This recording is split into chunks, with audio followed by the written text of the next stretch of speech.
Bisa nih. Sudah record ya? Oke, sekarang kita akan membahas soal-soal latihan 3 tentang termokimia dan termodinamika. Ini saya kasih pulpen dulu.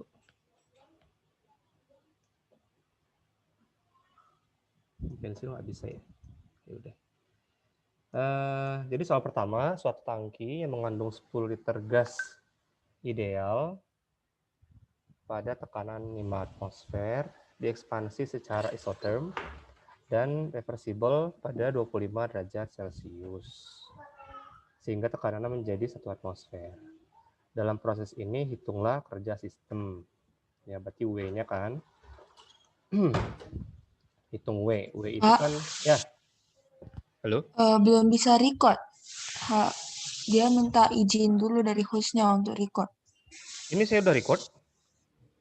Oh kakak aja record. Oke. Iya, udah saya record. Nanti saya bagi ininya, rekamannya. Oke kak.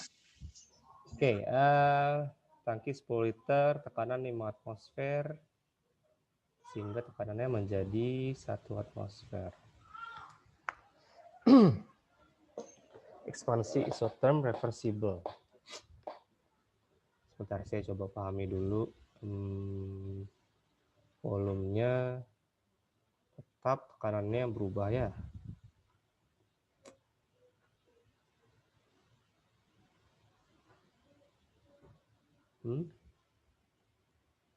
Diekspansi secara isotherm dan reversible dan sehingga tekanannya menjadi 1 atmosfer. Ekspansi isotherm. Harusnya kan kalau diekspansi berarti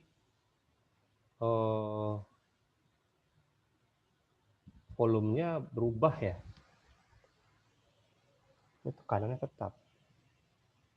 Ini tekanannya malah menurun. Berarti volumenya meningkat harusnya. Coba saya cetak dulu ya.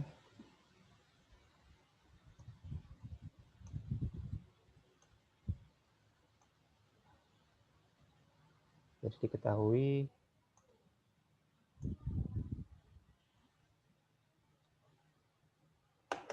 soal-soal termokimia dan termodinamika. Nomor 1, tangki berisi 10 liter gas ideal, tekanannya 5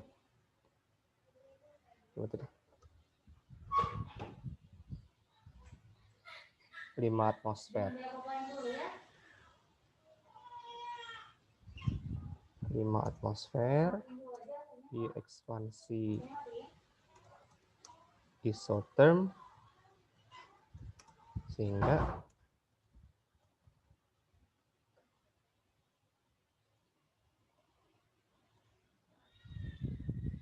isotherm reversibel 25 derajat menjadi 1 atm.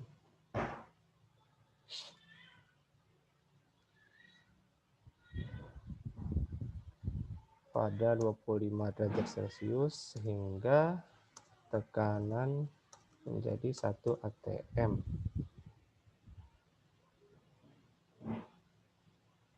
Hitunglah kerja sistem. Hitunglah W. Oke. Coba saya pahami dulu nih.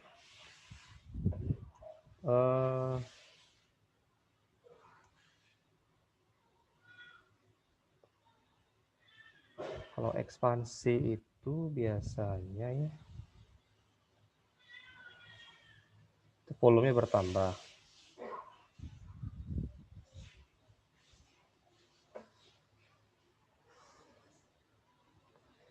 Kalau ini tekanannya berubah. Sementara tekanannya 10. Bentar ya. Saya pause dulu nih sebentar. Saya lagi ya. Jadi ini tekanannya kan tekanan itu berbanding terbalik dengan volume kan? Jadi jika tekanannya membesar, harusnya volumenya mengecil. Jadi P1 per P2 sama dengan P2 per V1. Diketahui volume mula-mulanya 10 liter. Volume akhirnya nggak tahu. Tekanan awalnya 5 atm. Tekanan akhirnya 1 atm. Berarti volume 2 sama dengan V1 per V2 dikali V1. V1-nya 5, V2-nya 1 kali 10 liter. Berarti volumenya meningkat menjadi 50 liter. Oke, dicari W. W-nya berapa? Nah, W itu kalau saya lihat di sini ya. Gas ideal W itu nRT non V2 per V1. Tapi ini turunan dari mana ya? W itu nRT non V2 per V1. Ini untuk ekspansi isotermal. Ya. Karena di sini kan diberitahu kalau ekspansinya isotherm. Kalau ekspansinya isotherm berarti tidak ada kalor. Kalornya 0. Artinya delta U-nya sama dengan W. Berarti semua kalornya, semua kalor yang terlibat itu diubah menjadi kerja gitu. Sementara itu di sini kita nggak bisa menggunakan rumus W sama dengan P delta V, nggak bisa. Kenapa? Karena tekanannya berubah. Jadi saya cari, saya dapatkan rumus ini, cuman saya nggak nemu penurunan dari mana. Maaf ya, saya belum melihat, saya baru baca soalnya. Nah, ini sih, ini dapatnya dari fisika sih. W sama dengan nRT ln V1 per V2. Pasti ada hubungannya sama ini. Sama gas ideal. Kan gas ideal PV sama dengan nRT. Nah, jadi di sini ada hubungannya antara kerja volume dengan ekspansi ini. Nah, sementara pakai ini aja lah ya. Saya masih cari penurunannya, tapi sementara kita pakai ini dulu. Oke, kemudian kita bisa hitung di sini W sama dengan N. Oh ya, N-nya berapa ya? Sini nggak ada N ya. R-nya, tunggu, ini nggak diketahui molnya. PV sama dengan nRT. Berarti N sama dengan PV per RT.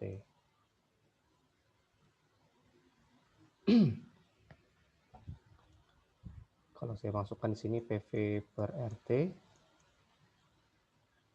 P1 dikali RT, dikali RT lagi, ln V2 per V1,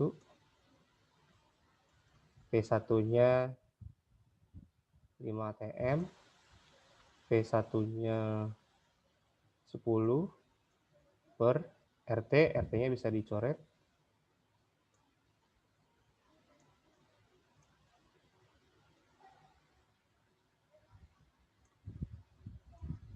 Itu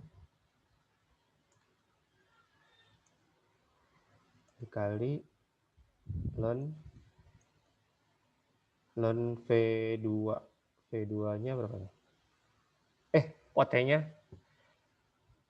Oh enggak, udah, sudah. V2-nya ini tadi ya, 50 per 10. Berarti 50 dikali ln 5.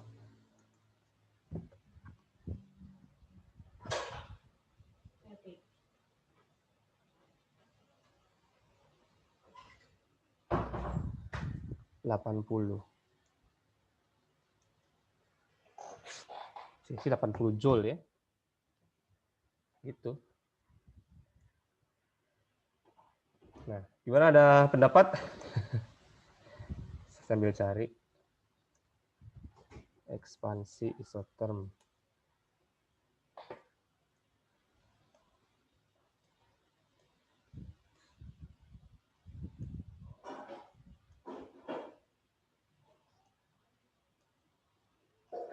Coba lihat tadi.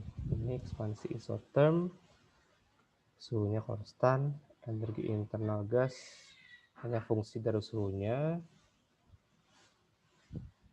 Nah ini W sama dengan nRT ln V2 per V1.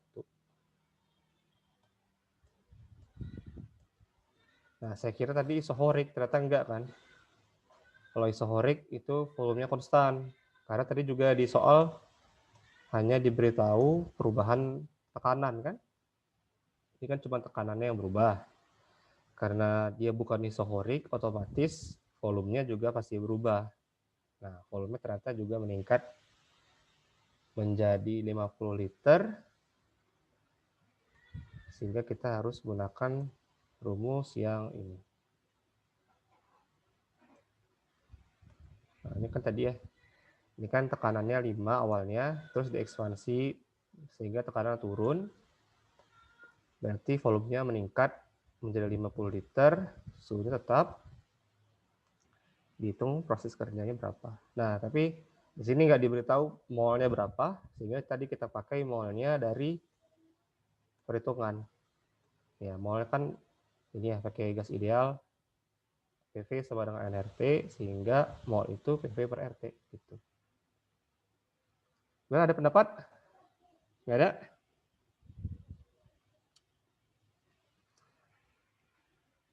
Oh, ini kerja ya. Kan ini ekspansi. Kalau ekspansi artinya sistem melakukan kerja. Nah, kalau sistem melakukan kerja, maka tandanya bernilai negatif. Jadi W negatif. Nah, tandanya negatif. Min 80 joule. Oke, kalau nggak ada lanjut ke nomor kedua. Kalor jenis suatu zat adalah... Kak mau tanya, Ya, silakan. itu harus pakai P1 sama V1 ya Kak datanya? Kalau kita carinya pakai P2 sama V2 sama atau gimana ya Kak? Sebentar, mana tadi ya? Ini ya? Ya Kak. Oh, data ini ya? Oke, coba kita pakai data P2, V2. P2-nya berapa tadi? P2-nya 1. V2-nya 50. Sama ya jadinya ya? 1 kali 50. Oh, Sama nggak? iya, sorry. Sama ya? Nggak apa-apa. Ya karena di sini nggak dikasih tahu molnya, berarti kita cari sendiri molnya kan? Pakai rumus tadi. Oke, berikutnya nomor 2. Kalor jenis satu zat adalah 29 tambah 0,04 suhu. Jadi ini kalor jenisnya pada tekanan tetap Cp itu berupa fungsi dari suhu. Jika 2 mol zat tersebut dinaikkan suhunya dari 27 derajat Celcius ke 127 derajat Celcius, maka hitunglah perubahan entalpi yang terjadi. Nah, jadi perubahan entalpi itu adalah kalor pada tekanan tetap. Nah, ini kan tekanan tetap ya. Oke. 2 mol zat tersebut.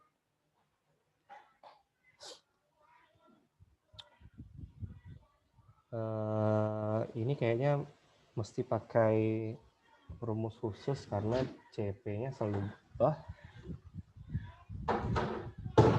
Bentar ya.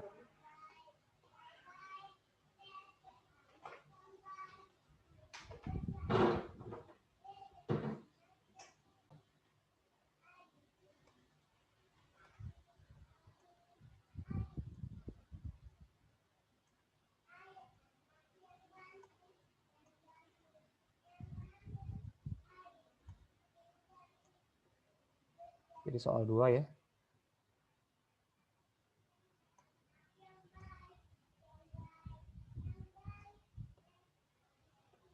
Soal 2 diketahui CP-nya 29 tambah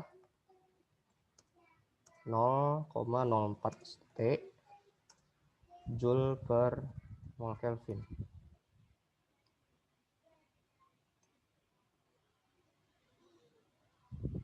Jika 2 molnya dinaikkan dari 27 ke 127. Terus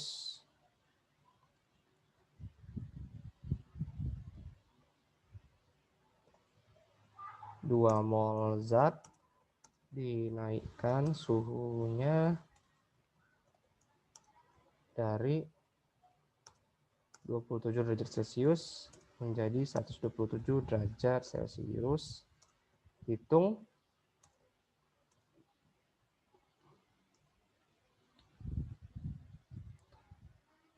perubahan entalpi yang terjadi.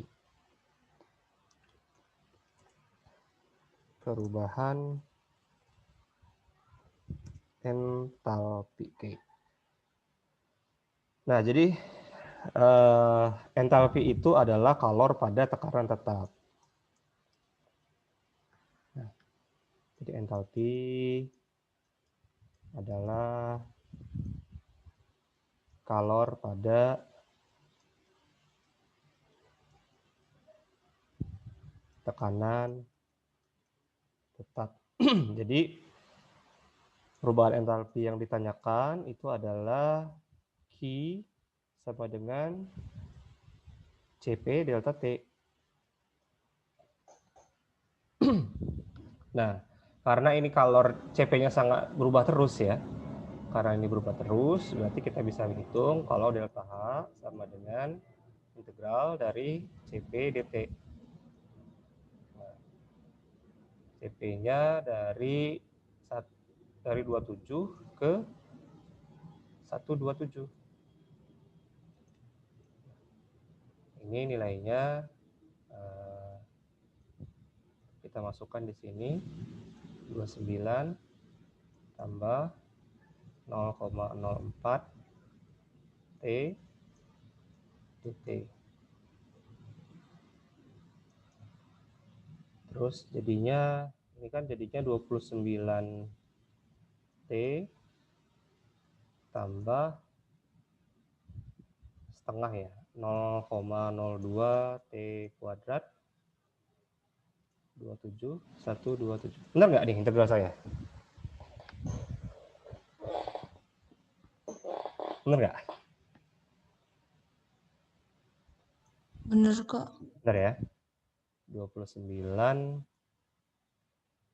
kali 127 tambah 0,02 dikali, oh bentar, ini suhunya Kelvin ya. Kelvin. Kayaknya ini bisa diganti jadi Kelvin. Kan tambah 273 berarti ya. Hampir kelupaan. Tambah 273. Berarti ini 300 ya. Berarti ini 300. Ini 400. Ini 300. Ini 400. Oke. Ini 300. Ini 400. Salah. Sorry.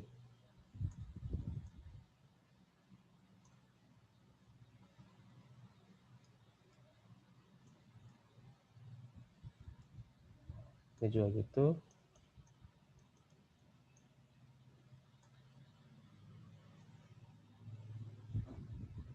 Nah, kurang 29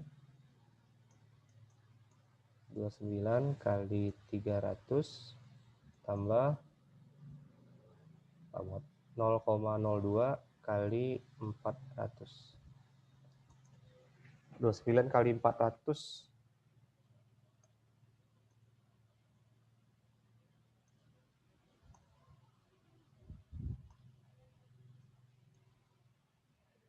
Dua 29 kali 400. 29 kali 400 itu 11.600 tambah 0,02 kali 400 8 kurang ini ya berarti ya. Kurang 29 kali 300. Ini 300. 8.700 kurang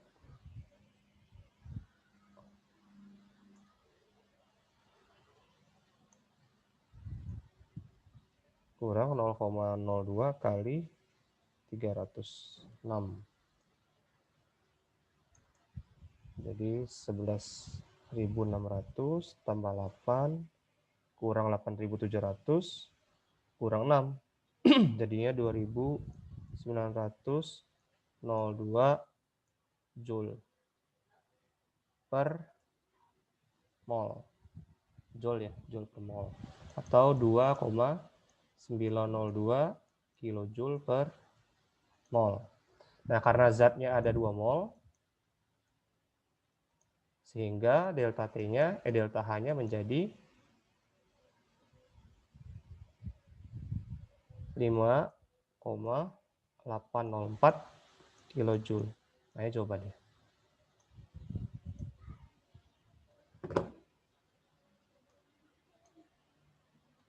Oke? Atau ada yang ingin ditanyakan? Silakan.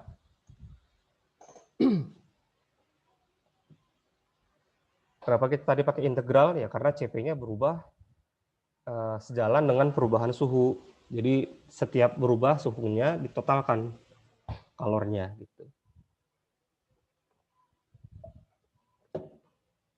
Tapi kalau yang diketahui CV di sini, kapasitas kalor pada volume tetap, berarti yang kita hitung itu delta U. Ya. Kalau CP yang diketahui, CV itu menunjukkan delta U. Kenapa? Delta U atau delta E ya. Kenapa? Kan kalau delta U itu kan Q plus W atau Q plus Q min P delta V. Kalau tekanan tetap, dia menjadi QV, kalor pada volume tetap, tambah, kurang, P kali 0, ya kan? P kali 0, kan delta V-nya 0. Sehingga delta U itu sama dengan kalor pada volume tetap. Nah, kalau diketahui CV, terus ditanyakan entalpi, kita harus mencari delta H-nya lagi. Delta H sama dengan delta U plus delta nRT. Nah ini. Salah.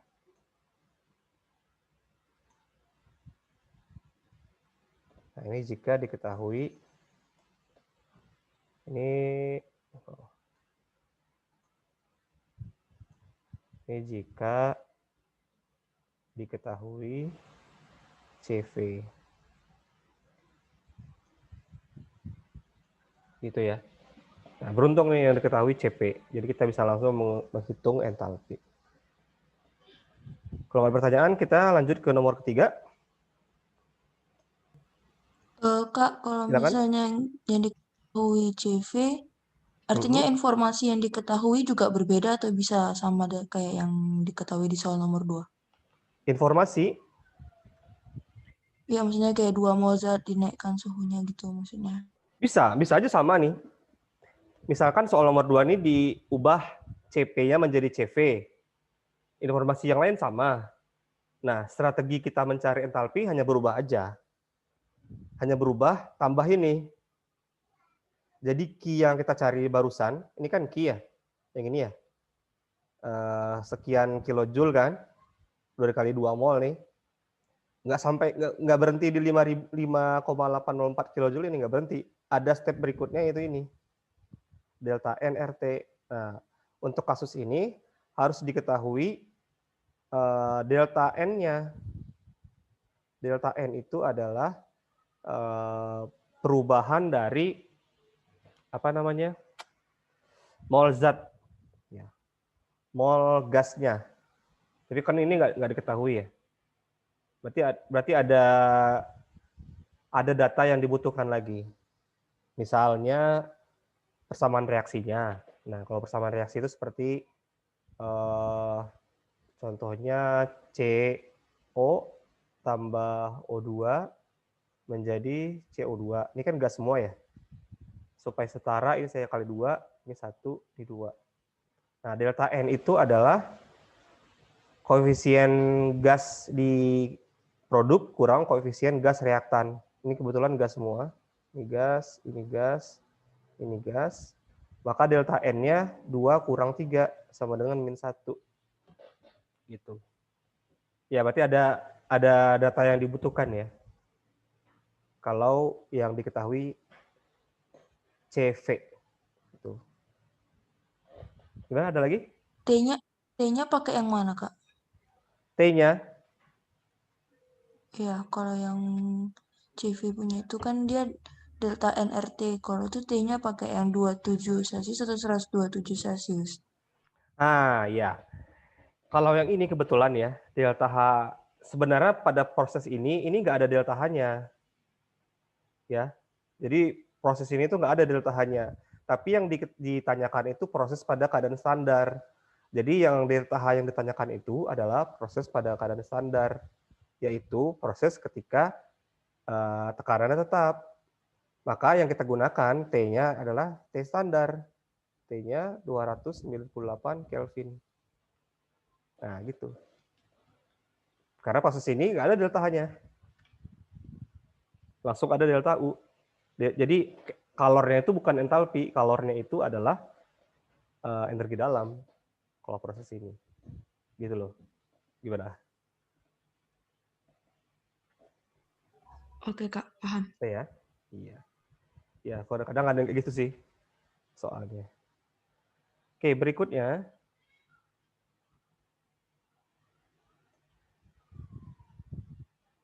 Nomor 3.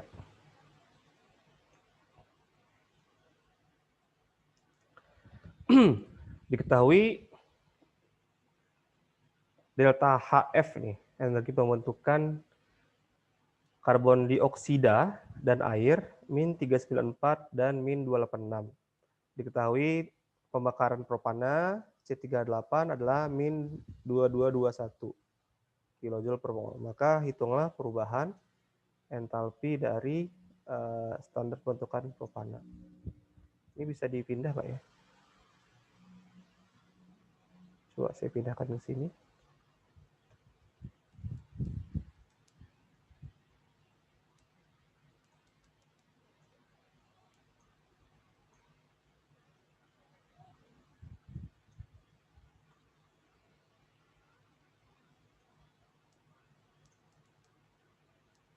Nggak bisa ya pindahin gambar ya.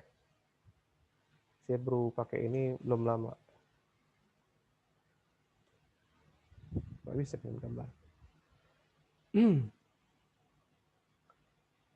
Jadi ketahui tadi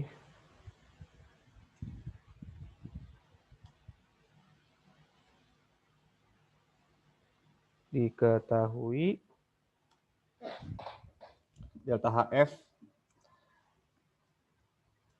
CO2 393 min 393 kJ per mol.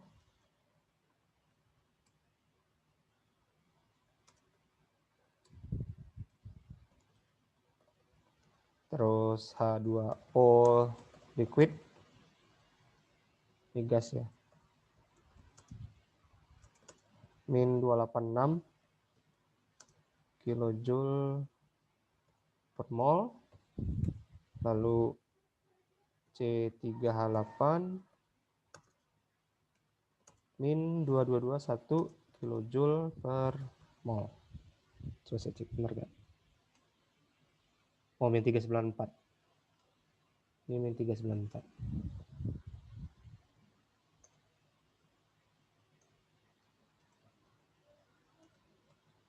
Oke, yang ditanyakan kalor pembakaran propana. Salah. Bukan. Ini delta HC. Ya, salah ini. Ya. Sorry. Ini agak ribet sedikit. Ini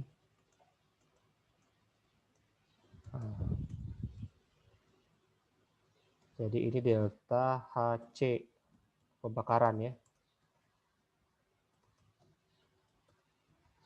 Pembakaran ini adalah ini. Terus yang ditanyakan delta HF C3H8 berapa? Oke.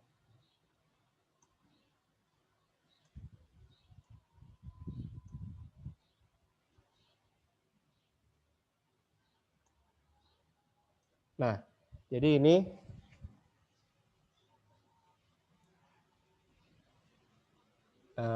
delta H pembakaran itu kita tulis dulu persamaan reaksinya. Jadi persamaan reaksi pembakaran C3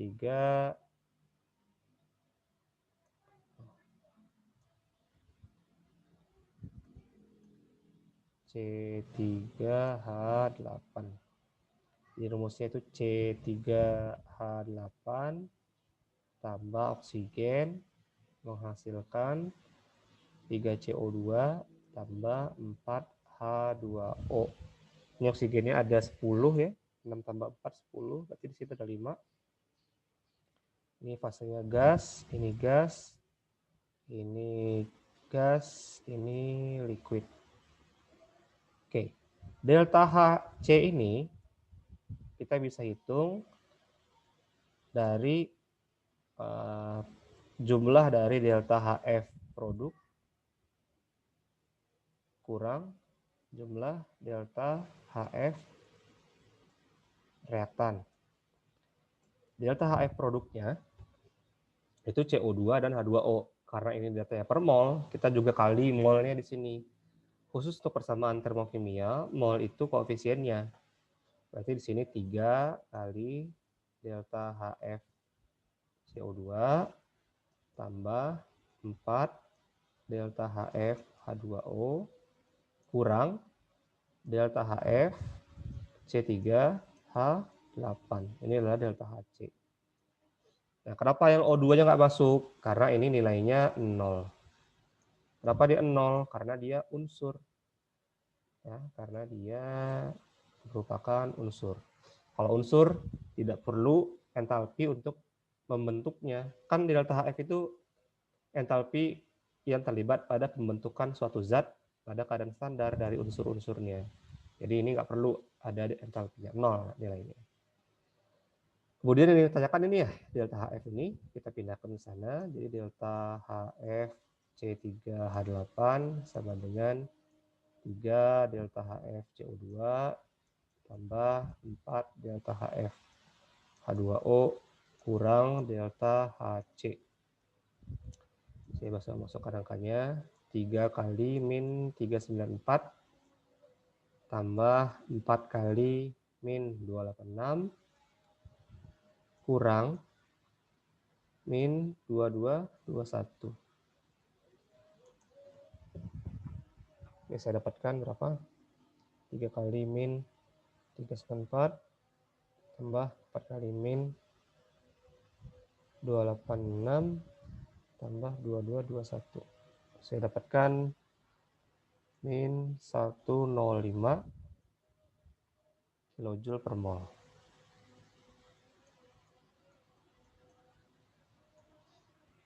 Berarti entalpi pembakaran, entalpi pembentukannya juga exotherm, min. Ini gitu aja. Gimana, ada yang ditanyakan soal nomor 3? Nggak ada? Kalau yang reaktan kurang produk itu nyari apa, Kak? Oh, itu juga ada, tapi sama-sama delta H reaksi. Tapi yang diketahui energi ikatan. Nah, jadi jika saya garis ya. Jadi jika yang diketahui adalah energi ikatan, maka nilainya seperti ini, delta H sama dengan jumlah energi ikatan reaktan kurang jumlah energi ikatan, oh jangan EI, energi ikatan produk. Kenapa reaktan kurang produk? Karena energi ikatan reaktan itu harus diputus. Supaya dia bereaksi, reaktannya itu harus diputus ikatannya. Nah, pemutusan ikatan itu butuh energi, makanya di sini nilainya positif. Sementara kalau produk itu kan dibentuk energi ikatannya. Pembentukan ikatan itu sifatnya exotherm, sehingga nilainya negatif. Makanya rumusnya seperti ini gitu. Kebalik, seakan-akan kebalikan dari delta HF ya. Oke? Oke, Kak. Oke. Maaf di sini udah maghrib, jadi saya izin 5 menit dulu ya. Ini saya pause dulu. Kak. Bentar ya, 5 menit ya. Ya, Kak. Oke, ini datanya ada beberapa energi ikatan, CH, HH, CC, NN, CN. Untuk mempermudah saya ini aja.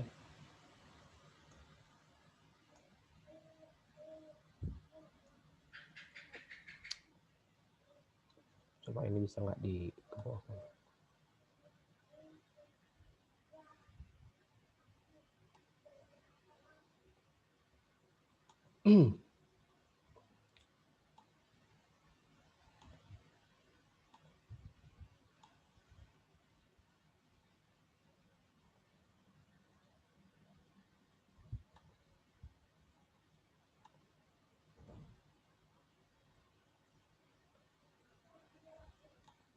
Tadi pembentukan standar metil sianida CH3CN, CH3CN.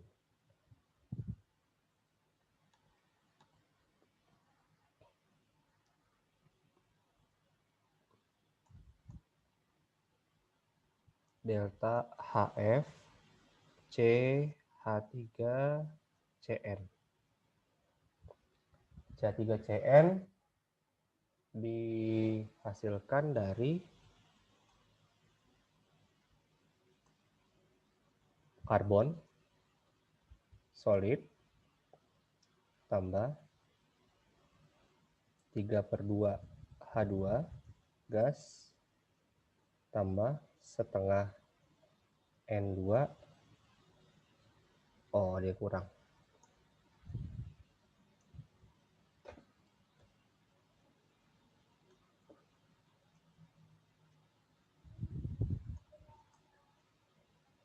Harusnya karbonnya 2. Ini menghasilkan CH3CN.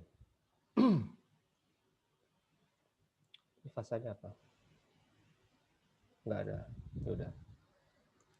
Oke, jadi di sini karbonnya ada 2, hidrogennya ada 3, nitrogennya ada 1.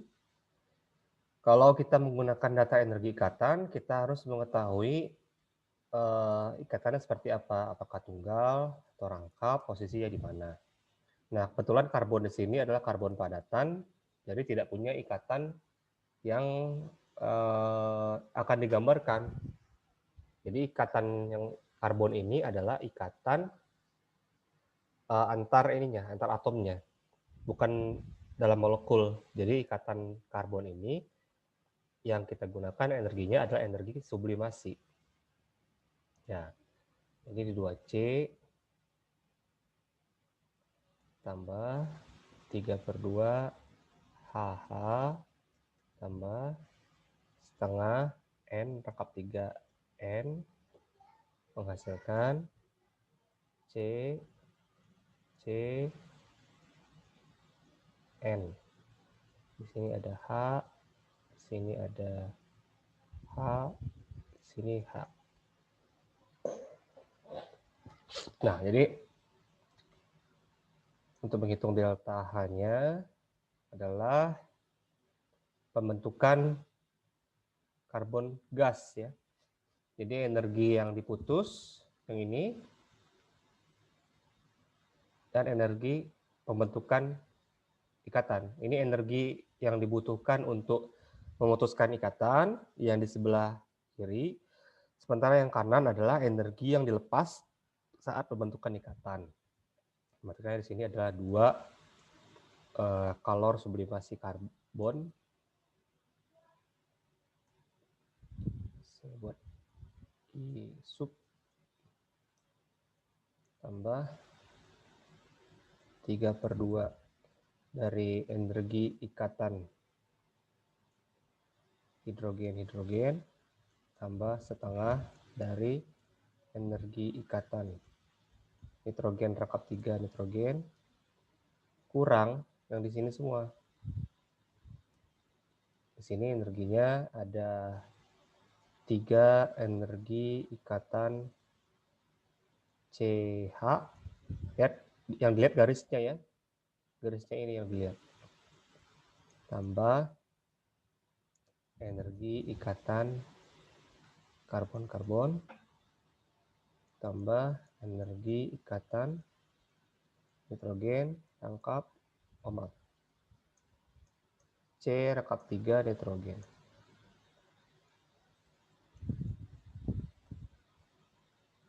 Oke. Nah, kita langsung masukkan nilainya. Ini 2 kali 720 tambah 3/2 dikali 436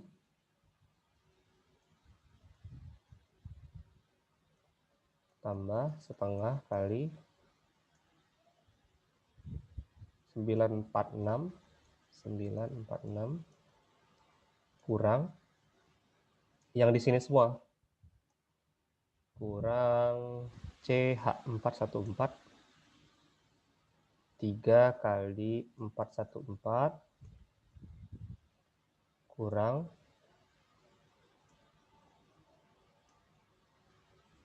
CC ya, CC 347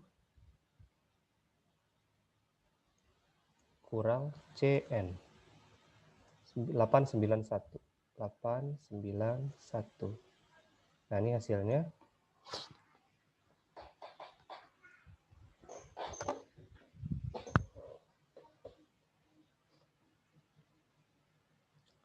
Dua kali 720 tambah 3/2 kali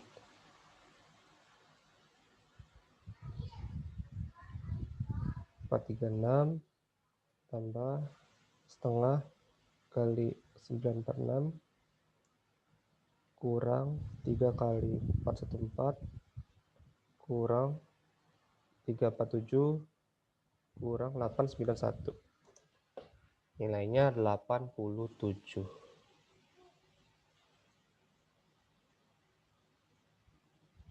Gitu hasilnya. Gimana? Ada komentar? Silakan.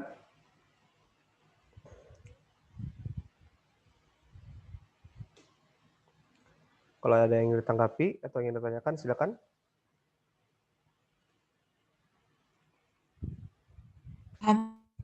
Paham ya? Paham, Kak.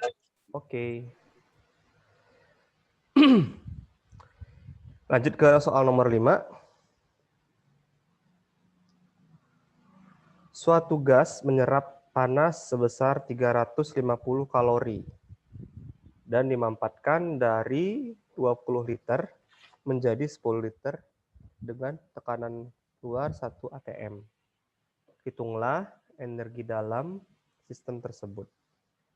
Perubahannya maksudnya, hitunglah perubahan energi dalam. Menyerap 350 kalori.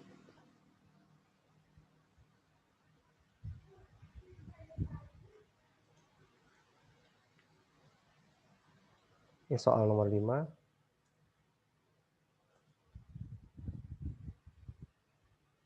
Sistem menyerap 350 kalori. Artinya ini Q-nya, Q sama dengan plus 350 kalori. Karena kan menyerap, maka nilai tandanya positif. Kemudian dimanfaatkan dari 20 menjadi 10 liter. V1, V1-nya 20 liter, V2 10 liter. Terus tekanannya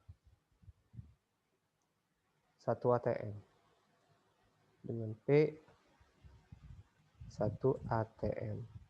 Yang tanyakan berapa perubahan energi dalam PE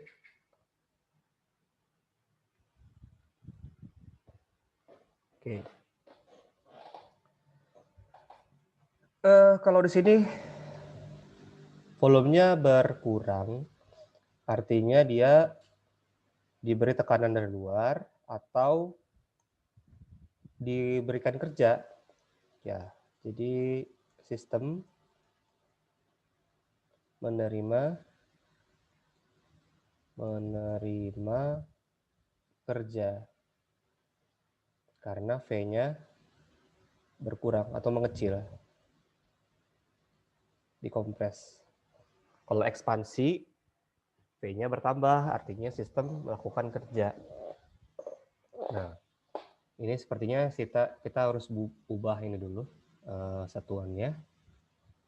Kalau kalori menjadi joule itu 4,2 ya nggak salah ya. Kalori menjadi joule 4,18. Jadi kalor sama dengan 350 kalori dikali 4,18 kalori per joule sama dengan 350 dikali 4,18 1463 1463 joule. Oke, kemudian W-nya min P delta V min 1 atm, delta V-nya V2 kurang V1. Nah, sistem menerima kerja. Pokoknya ini harus positif. Kalau min, ya ini 10 kurang 20 ya. Berarti min 1 atm dikali min 10 liter. Jadinya plus 10 liter ATM. Nah, bagaimana kita mengubah liter ATM ke joule? Saya biasanya pakai perbandingan R ini. R itu kan 0,082 liter ATM per mol Kelvin. Kalau yang satu lagi sama-sama R itu 8,314 joule per mol Kelvin. Nah, ini kalau saya bagi ini, saya bisa coret ininya. Nah, jadi saya dapatkan konversi di sini.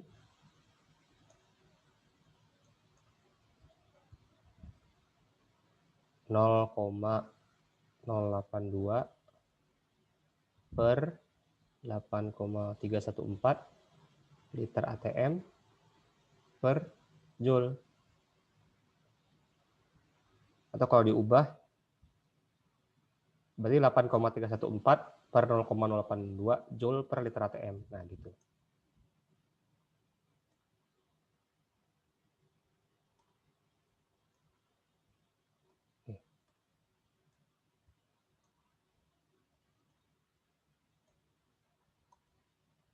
Ya, jadi tadi W-nya 10 liter ATM dikali 8,314 per 0,082. Ini nilainya Joule per liter ATM. Sama dengan 10 kali 8,314 bagi 0,082. 1013,9 Joule. Terus sekarang kita bisa tambahkan delta E sama dengan Q plus W. Tadi Q-nya 1463. 1463 Joule plus 1013,9 Joule.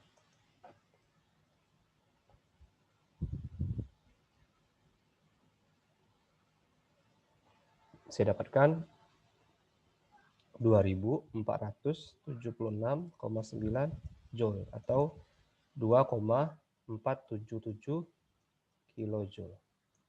Gitu. Silakan kalau ada yang ingin menanggapi.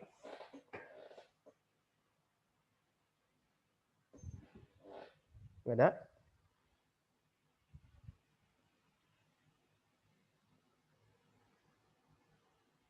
Paham, Kak. Paham ya? Oke. Nanti kita bisa lanjut ke nomor 6. Jelaskan apakah reaksi berikut bersifat eksotermik atau endotermik. Jelaskan apakah reaksi berikut bersifat eksotermik atau endotermik.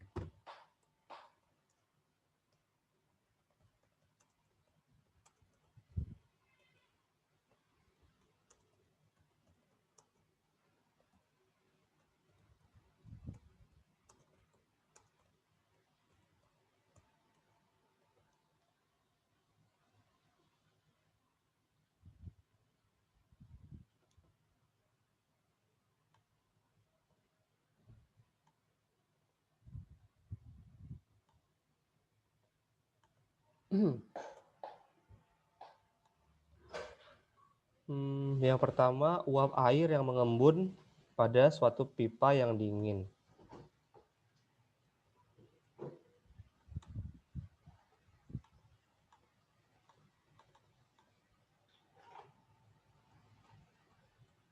Oke.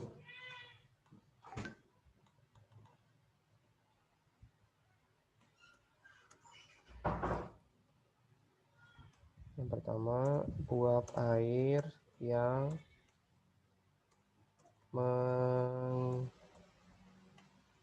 mengembun pada suatu pipa yang dingin.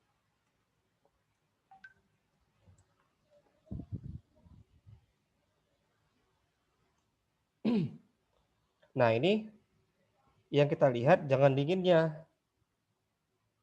tapi yang kita lihat uap airnya itu. Jadi sistemnya kan uap air ya, bukan pipa yang dingin kan? Kalau uap air itu awalnya dia gas menjadi cair. Gas menjadi cair. Dari yang partikel dia berjauhan atau suhunya tinggi menjadi suhunya rendah. Artinya uap air ini kehilangan kalor. Nah, jadi ini kita bisa buat kalau uap air melepas kalor ke lingkungan. Buktinya apa? Buktinya lingkungannya kan dingin, ya kan? Artinya lingkungannya ini bisa menyerap kalor yang dilepaskan oleh uap air. Karena kalor itu selalu berpindah dari yang suhunya tinggi ke suhu rendah. Nah, artinya sifat ini karena melepas, tentu sifatnya adalah eksotermik. Itu yang di spotlight di sini. Eksotermik. Kemudian yang B, F2 gas menjadi 2F gas. B, F2 gas menjadi 2F gas. Nah, ini sebenarnya reaksi apa? Ini adalah reaksi atomisasi atau disosiasi, nama lainnya. Yaitu adalah energi pemutusan ikatan. Jadi sesungguhnya yang terjadi di sini adalah ada dua buah atom F, ya ini F, ini F, berikatan secara kovalen kan? Ini ikatannya, lalu diputus ikatannya ini, diputus. Nah, yang terjadi adalah pemutusan ikatan.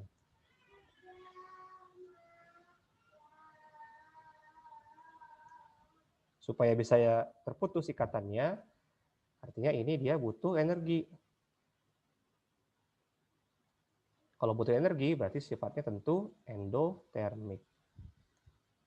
Ini endotermik.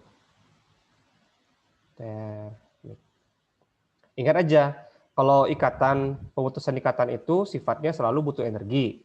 Kalau pembentukan ikatan, kebalikannya. Kalau pembentukan ikatan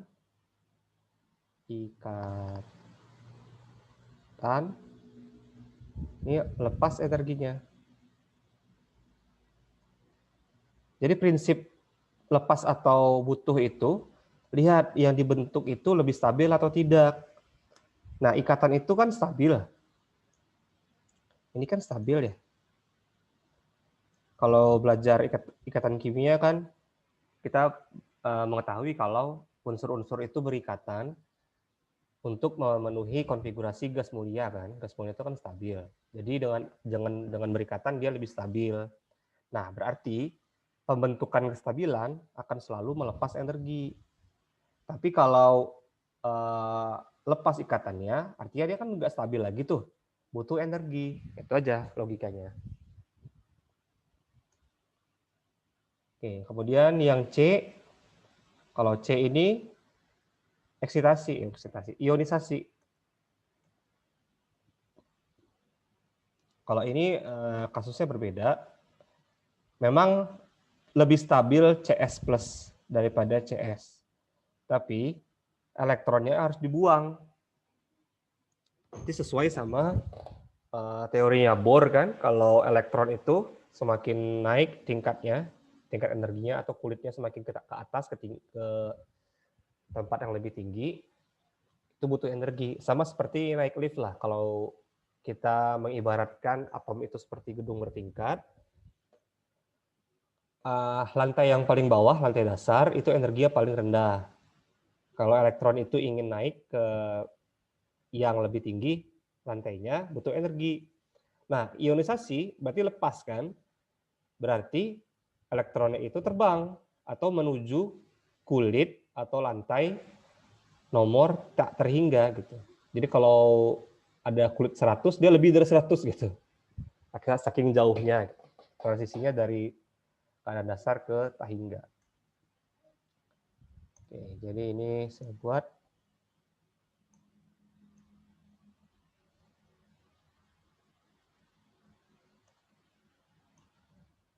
yang C itu kan CS menjadi CS plus tambah elektron. Nah, ini kan ionisasi ya. Ini adalah ionisasi. Ionisasi atau pelepasan elektron. Nah, kalau elektronnya lepas, artinya dia butuh energi. atau sifatnya adalah endotermik.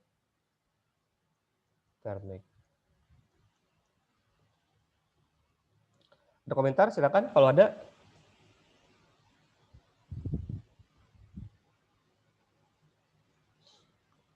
Kemudian yang D, ini berubah fase aja, karbon dioksida padat, CO2 padat menjadi CO2 gas. Nah, ini sering sekali kita lihat di film-film di TV-TV nih. Karena karbon dioksida padat itu nama lainnya adalah es kering nih. Jadi kalau pernah dengar istilah es kering, itu yang di apa ya? Kalau acara TV atau di panggung atau sulap mungkin ya, biasanya di panggung sih atau konser gitu, tiba-tiba muncul uap asap gitu. Nah itu asalnya dari es kering. Es kering itu tentu es yang bukan dari air kan? Nah, itu asalnya dari karbon dioksida yang dipadatkan, didinginkan sampai membeku. Nah, kemudian ini perubahan dari padat menjadi gas, sublimasi. Ingat kalau dia dari yang tersusun rapi seperti ini padatan menjadi yang suhunya atau semakin tidak teratur atau entropinya meningkat, berarti suhunya juga meningkat, artinya juga butuh energi.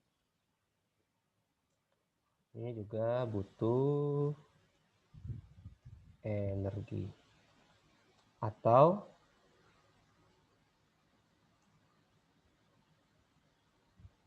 endotermik.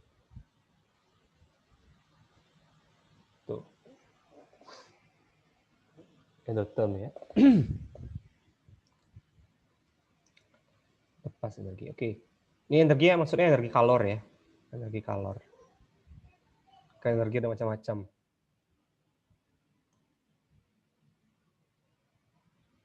Oke. Silakan kalau ada pertanyaan. Nggak ada? Paham, Kak? Paham ya? Oke. Berikutnya nomor 7. Dari diagram berikut ada diagram. Kak, Oh ya, silakan. boleh soal yang di chat dulu, Kak? Di chat? Oh, ada chat ya? Iya, yang keduanya aja, Kak. Oke, sebentar ya. Saya buka dulu. Saya nggak kelihatan chatnya soalnya. Soal yang nomor 2. Ini ada 2 soal nih. Iya, yang terakhir, Kak. Oh, yang terakhir ya.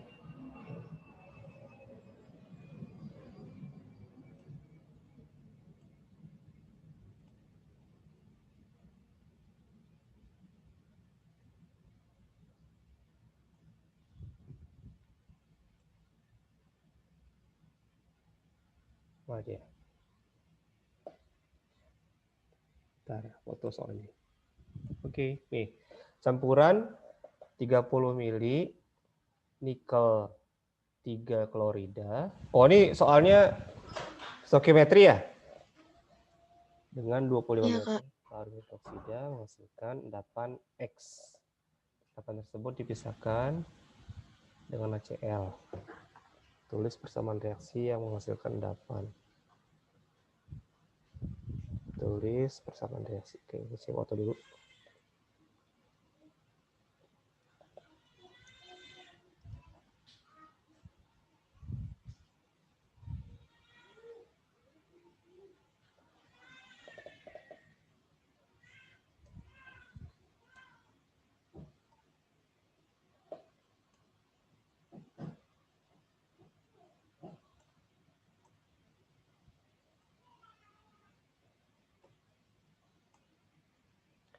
Oke, ini soalnya nggak usah saya salin ulang ya, langsung aja di sini.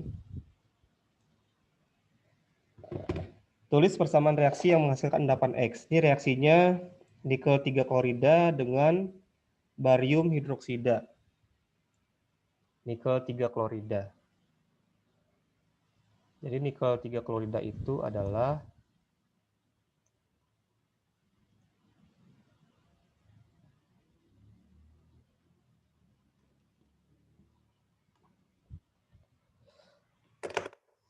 nikel 3 klorida bereaksi dengan barium hidroksida menghasilkan endapan X. Nah, reaksinya NiCl3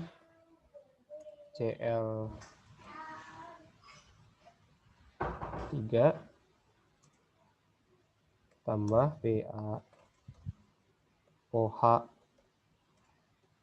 2 kali menghasilkan NiOH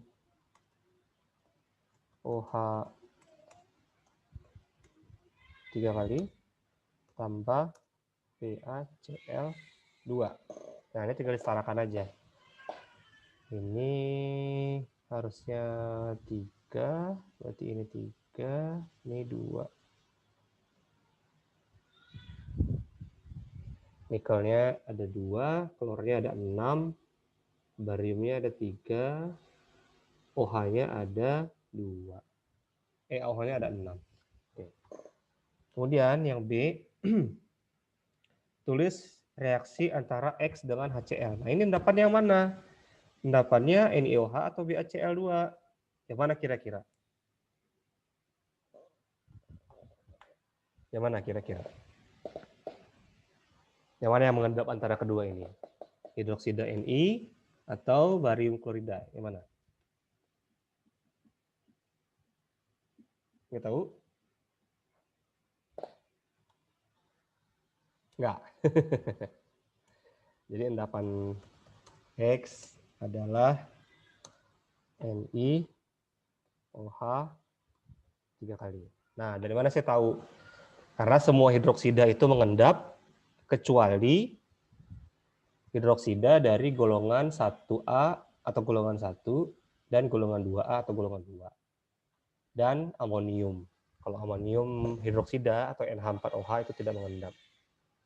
Jadi kalau ada hidroksida dari logam transisi seperti ini, udah pasti ini mengendap ini. Endapannya itu berupa gel warna putih biasanya. Nah, kalau klorida ini nggak mengendap. Semua klorida itu mengendap, semua klorida itu larut kecuali 3. Klorida dari Pb2+, klorida dari Ag, dan klorida dari Hg2+. Nah, gitu ya. Saya catat di sini deh. Karena semua hidroksida itu sukar larut kecuali dari logam alkali dan alkali tanah. Kemudian semua klorida larut, udah larut ya, kecuali dari Pb2+, Hg+, dan Hg2+. Nah, jadi ionnya seperti itu. Ionnya kan harusnya Hg+ ya, tapi dia bergabung gitu, 2 buah gitu. Hg+, Pb2+. Oke. Kemudian yang B. Reaksi antara X dengan HCl. Nah, ini makin jelas nih. HCl kan asam. Pasti mudah bereaksi dengan basa. Basa itu kan OH ya. Ni OH 3 kali tambah HCl menghasilkan NiCl 3 tambah H2O. Tinggal disetarakan ini 3. Oh, nggak bisa. 3 berarti ini 6.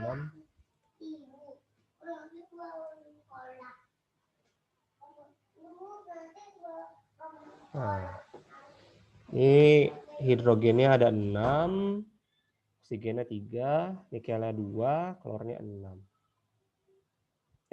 Bentar. H-nya harusnya lebih dong ya. 6 di sini harusnya. Nah, O-nya ada 6 ya. H-nya 12. Di sini ada 6, di sini ada 6. Oke. Ingat selalu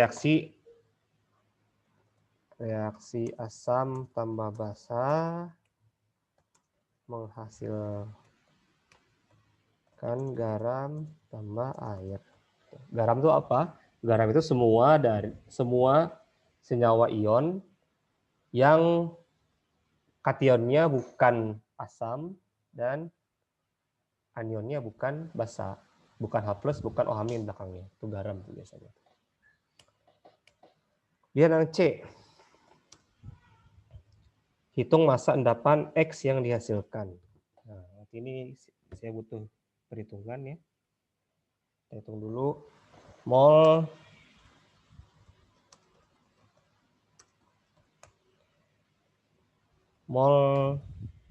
NiCl3.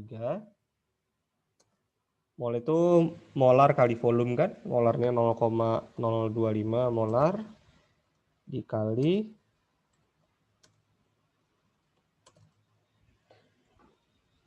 kali 30 mili.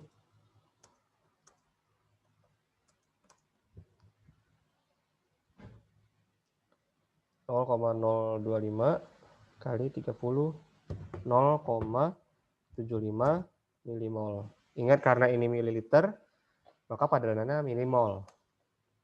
Kemudian mol BaOH 2 kali sama dengan 0,106. Ini gimana sih? 0,06 ya? 0,06 molar kali 25 mili.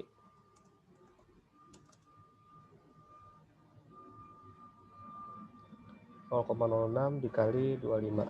Dapatnya 1,5 milimol. Nah, siapa yang menjadi reaksi pembatas? Kita lihat mol dibagi koefisien ya. Mol NiCl3 0,75 dibagi 2. Jadi menentukan sini deh.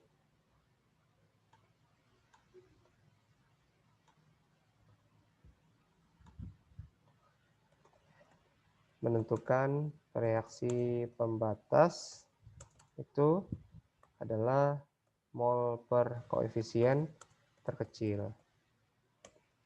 Jadi kalau NiCl3 itu molnya 0,75 per 2.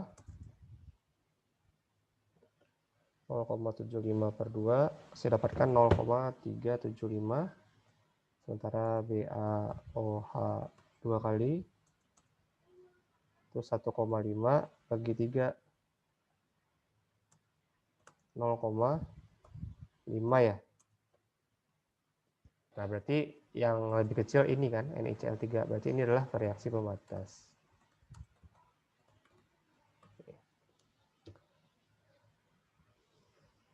Kemudian reaksi pembatas itu pengaruhnya kemana?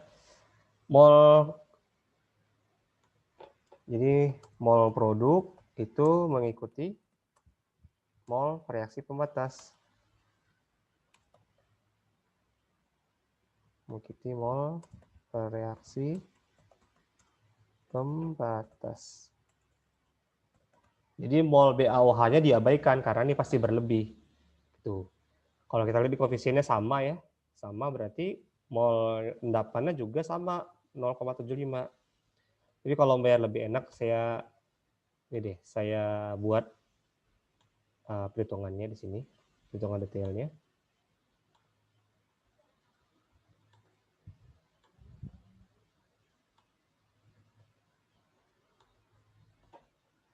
2 NiCl3 tambah 3 BaOH 2 kali menghasilkan 2 NiOH 3 kali tambah 3 BaCl2. Oke. Nah, ini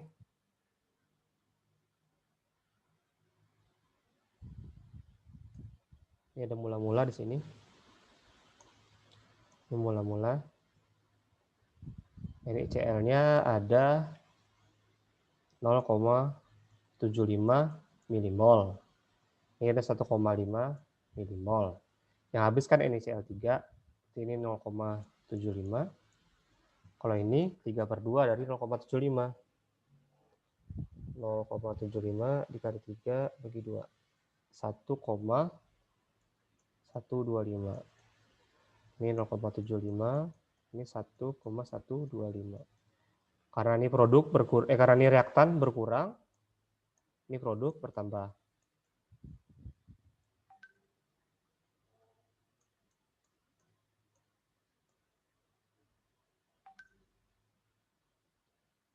Oke. Ini bereaksi, ini sisa, di sini habis, di sini 1,5 kurang 1,125. 0,375. Ini sisanya 0,75, 1,125. Nah, maka massa NiOH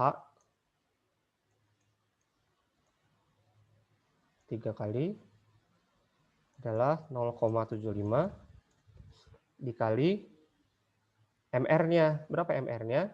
Udah nggak kasih tahu tadi. Enggak ya, MR-nya itu adalah, saya cari dulu Ni itu berapa.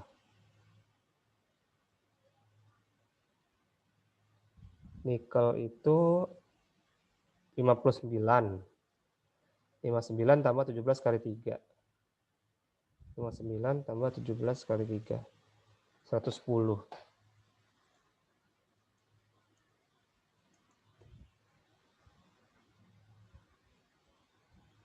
Ini dikali 0,75. Saya dapatkan 82,5 gram. Itu. Oke, berikutnya yang D. Hitung volume minimum HCl untuk melarutkan seluruh endapan X dalam mol. Dalam mililiter.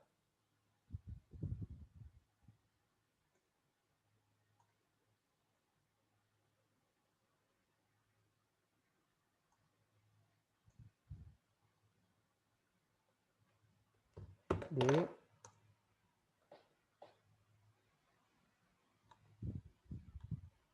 Hitung volume HCl dalam mililiter untuk melarutkan semua endapan X. Nah, ini mudah sih. Kita langsung aja pakai mol yang tadi 0,75 kan. Tapi harus sesuai sama persamaan ini.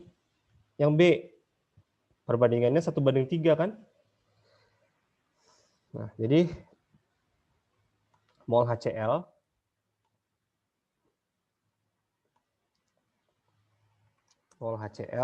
itu 3 kali mol NiOH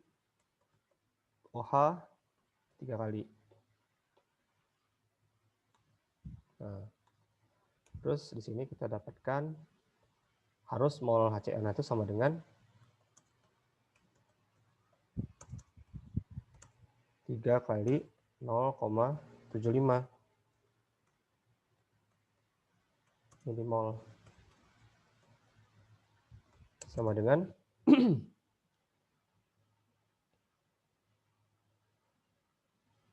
2,25 milimol. Terus tadi volumenya molarnya tadi 0,045 ya. Kan molar itu mol per volume. Sehingga kalau mencari volume itu mol per molar. Jadi volume HCl sama dengan molnya 2,25 milimol dibagi 0,045 molar. Nah, ini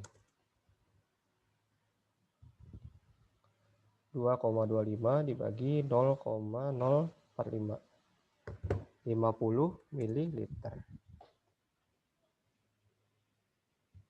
Contoh lagi, hitung volume air untuk mengencerkan 25 ml HCl 0,045 menjadi 0,025.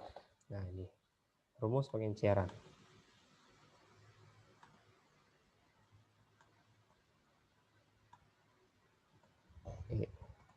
Itu adalah pengenceran 25 ml HCl 0,045 molar menjadi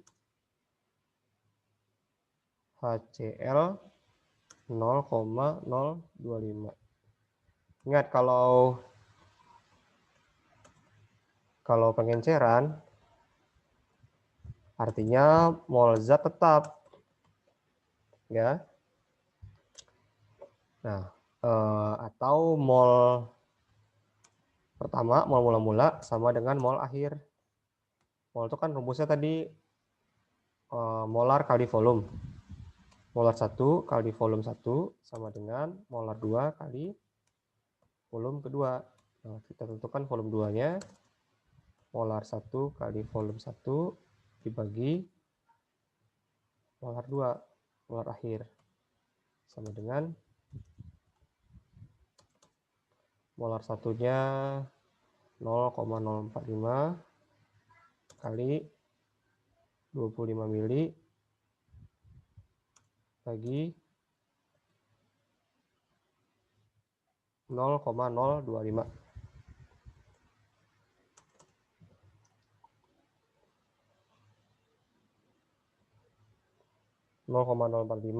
kali 25 bagi 0,025. Saya dapatkan 45 mili. Ini adalah volume akhir ya. Nah, berapa volume yang air yang harus ditambahkan? Volume air yang harus ditambahkan adalah 45 kurang 25 atau tambahkan 20 ml air. Itu.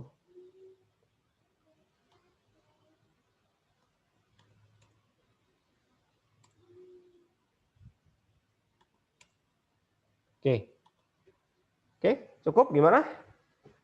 Kalau pertanyaan silakan. Ya, Kak, berarti kalau ngitung volume minimum itu sama aja ya, ngitung volume biasa yang di... Sama aja. Minimal harus Udah. segitu. Kalau kurang dari segini, berarti kan dia nggak sampai 0,025. Bisa lebih kental kan? Mungkin 0,026 gitu. Kalau lebih dari 20 kita tambahkan, pasti nanti akan menjadi lebih kecil dari 0,025. Itu bahasanya aja sih. Oke, Kak. Makasih, Kak. Oke, sama-sama. Ada lagi? Nggak ada? Cukup? Cukup, Kak. Cukup. Lelah ya. Ya, soal satu lagi mana nih? Saya lihat dulu.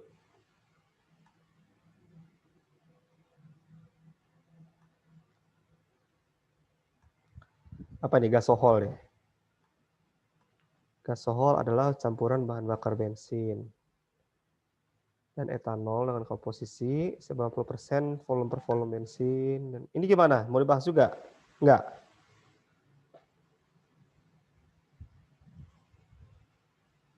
Oksidasi dan reduksi.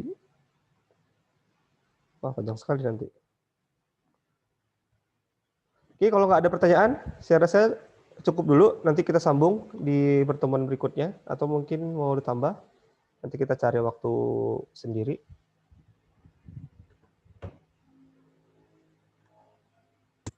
Oke, Kak. Gimana?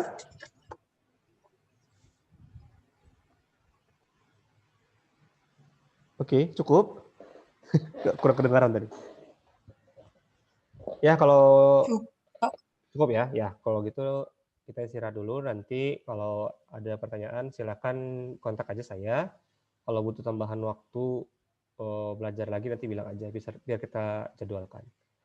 Oke, demikian. Saya save dulu ini ya.